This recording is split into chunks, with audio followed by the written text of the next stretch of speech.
Bonjour et bienvenue dans ce vlog. Alors j'espère que ça va aller parce qu'aujourd'hui il y a quand même pas mal de vent. C'est pour ça que je me suis mis dans cette petite forêt de pins en fait, tout simplement.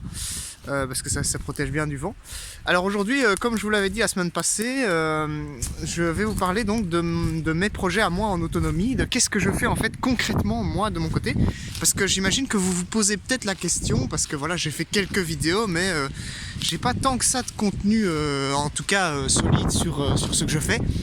Tout simplement parce que je fais pas énormément de vidéos, notamment de mon potager, etc.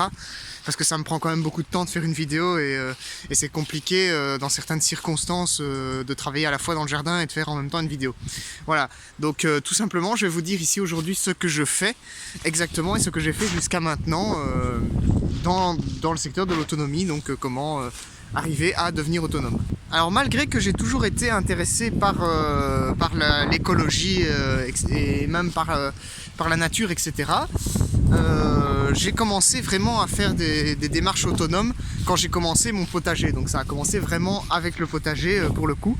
J'ai d'abord commencé à faire un potager assez conventionnel, mais qui du coup ne respectait pas les principes de la permaculture, etc. J'ai eu beaucoup d'échecs. Et je me suis rendu compte à la longue que la permaculture était vraiment la seule méthode qui soit efficace, en tout cas sur le terrain sur lequel j'étais. Donc moi j'ai commencé ça donc sur un terrain chez ma mère, un terrain argileux. Et donc c'était assez compliqué à cultiver de manière conventionnelle. J'ai dû tester d'autres principes. Donc mon premier pas en autonomie, ça a été la conception d'un jardin permaculture qui a l'espoir un jour de donner, en tout cas d'amortir une certaine quantité des dépenses en nourriture par mois, et donc de produire vraiment le max de nourriture de bonne qualité pour moi prochainement. Alors bien sûr, ce n'est pas encore le cas, je ne suis pas encore totalement autonome en nourriture avec ce jardin, parce que bon, déjà il est fort petit, donc on est limité dans la façon de cultiver, mais en dehors de ça, voilà, il y a encore des modifications à faire. Ce jardin n'applique vraiment les principes de la permaculture que depuis 2 ans à peu près. Voilà.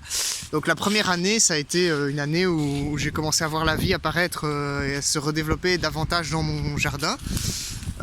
Donc ça c'était bien, et cette année c'est vraiment l'année où mes récoltes commencent à devenir pérennes et que je commence à voir des résultats de choses que j'ai plantées il y a plusieurs années et qui donnent seulement des résultats, etc. Donc ça devient intéressant seulement cette année, et donc il y aura encore du travail à faire prochainement, mais voilà, c'est déjà un premier pas. Alors en dehors du jardin, j'ai bien sûr fait une réserve. Je vous avais montré dans une certaine vidéo, dans une vidéo passée, j'ai fait une réserve de... Ah, putain, il y a encore des déchets laissés par les chasseurs. J'ai fait une réserve d'eau du coup, qui récupère l'eau de pluie des gouttières. Donc ça c'est une transformation que j'ai fait aussi chez ma mère pour pouvoir utiliser cette eau et consommer un peu moins d'eau, en tout cas qui viennent de l'extérieur. Alors ça fait plusieurs années, même pendant que je commençais le jardin, mais même avant que je commence le jardin, c'est vrai que j'avais oublié d'en parler. Ça faisait plusieurs années que je m'intéressais par exemple à l'autonomie électrique, et j'ai essayé notamment de concevoir une petite éolienne, mais qui ne fonctionnait pas trop. Bon, elle produisait de l'électricité, mais pas pour quelque chose d'utile, voilà, on savait atteindre qu'une faible quantité d'énergie. À la limite tu pouvais allumer une loupiote ou ce genre de choses, mais j'ai jamais vraiment terminé cette installation comme il fallait pour que ce soit utilisable, et à un moment donné elle a cassé tout simplement à cause d'un trop fort vent, parce que j'avais mal conçu les choses. Enfin voilà, en gros, donc ça c'était un truc que j'avais oublié de préciser, mais c'est un truc que j'avais testé aussi à l'époque et que je vais retester cette année probablement. Je vais vous expliquer tout ça. Alors une autre chose que j'ai testée, mais qui est aussi un peu en rapport avec l'autonomie alimentaire, on va dire, c'est la fabrication du cidre. Donc ça c'est quelque chose que je maîtrise maintenant assez bien que ces dernières années je ne l'ai pas fait beaucoup parce que j'ai pas eu accès à des bonnes pommes pour ça. Mais voilà, donc la fabrication du cidre c'est quelque chose que j'ai tenté moi-même parce que j'adore le cidre, et je me suis acheté un pressoir, je me suis acheté tous les ustensiles qu'il fallait, et j'ai commencé à apprendre sur le tas de fabriquer du cidre. J'ai eu d'assez bons résultats, pas tout de suite, mais il a fallu un petit moment, mais après j'ai eu quand même des bonnes bouteilles qui ont pu être utilisées. Je viens seulement cette année en fait d'avancer aussi pour le poulailler.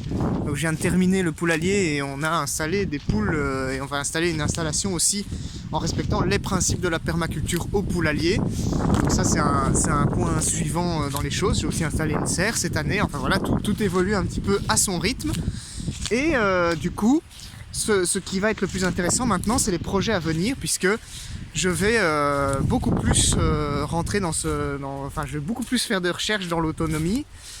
Donc en dehors de tout ça, il y a bien sûr les projets qui vont arriver maintenant, et c'est là que ça va vraiment se corser, on va dire. C'est là que ça va devenir vraiment très intéressant. C'est pour ça que je commence vraiment à faire plus de vidéos, etc. Parce qu'il va y avoir des choses qui vont se passer, qui vont être intéressantes. Je viens de trouver des châtaignes, donc je vais les prendre. Ouais, plus trop de châtaignes en bon état cette saison-ci. Il y a déjà les vers qui ont commencé à les manger, donc c'est pas trop top. Bref, je disais, donc j'étais en train de parler de projets. Justement, il y en a un en particulier dont je vais vous parler. Je vais pas vous donner énormément de détails encore tout de suite parce qu'il faut vraiment que les choses avancent plus pour que je puisse vous en donner des détails. Mais il y a de fortes chances pour que dans les prochaines semaines, ça se compte maintenant en semaines, j'achète un terrain.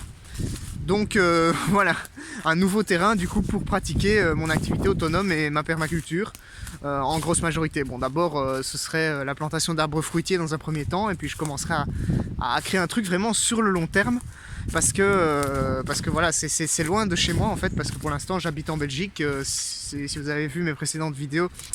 Donc en Bretagne il y a des opportunités d'achat de terrain, et j'ai trouvé justement une opportunité qui était très intéressante dernièrement, et donc c'est un truc qui va probablement aboutir d'ici décembre, et je ferai pas mal de vidéos là-dessus parce que ça va être intéressant. Et comme je vous disais, ça va devoir démarrer petit à petit, puisque comme ce terrain sur lequel je vais travailler est à 600 km de chez moi, ça va être un petit peu plus compliqué. Il faudra que j'organise un petit peu ma façon de faire. Et c'est pour ça que je devrais du coup faire beaucoup plus de recherches en termes d'installation pérenne en permaculture, qui me permettent du coup de ne pas être obligé d'entretenir tous les jours, quoi, puisque je ne serai pas là tout le temps. Et donc ça va être encore un petit challenge supplémentaire. Et ça, c'est vraiment le gros projet qu'il y a pour cette fin d'année, que je vais mettre en route. Et c'est ça qui va vraiment démarrer beaucoup plus mon autonomie à ce niveau-là. Donc voilà où j'en suis pour l'instant. Je vais reproduire les mêmes processus, hein, un jardin permaculture, une réserve d'eau. Je vais faire des recherches aussi pour l'autonomie électrique, etc. Enfin voilà, je vais faire plusieurs recherches dans divers secteurs de l'autonomie, et du coup ça impliquera pas mal de vidéos à l'avenir là-dessus, et vous allez voir, la chaîne ça va certainement devenir plus intéressant puisqu'il y aura des projets concrets derrière. Pour l'instant j'ai beaucoup parlé de jardin parce que c'est ce que je faisais le plus et le plus concrètement, on va dire, mais maintenant ça va changer un petit peu. Je vais faire un petit peu d'autres choses qui vont être intéressantes aussi, et que je vais présenter bien sûr en vidéo sur cette chaîne, parce que c'est ma passion de partager avec vous. Enfin en fait c'est ma passion, l'autonomie, et c'est vraiment chouette de partager ça avec vous sur une chaîne YouTube. Donc je vais continuer. Voilà, donc ça c'est mes projets du coup pour cette fin d'année et pour l'année prochaine. J'espère que ça vous aura éclairé un petit peu plus sur ma situation. Et voilà, si vous avez des conseils, je suis toujours preneur aussi, parce qu'il y a des secteurs sur lesquels je m'y connais un peu moins ou pas encore. Et du coup je suis preneur en termes de conseils, notamment pour l'autonomie électrique, parce que ça ce sera un point quand même assez complexe dans les jours à venir. Voilà. Donc n'hésitez pas à commenter cette vidéo si vous avez quelque chose à dire. Moi ça m'intéresse toujours, et je peux débattre et on peut discuter, c'est cool. Et moi je vous dis donc à plus tard pour un prochain vlog ou une prochaine vidéo. Allez, salut!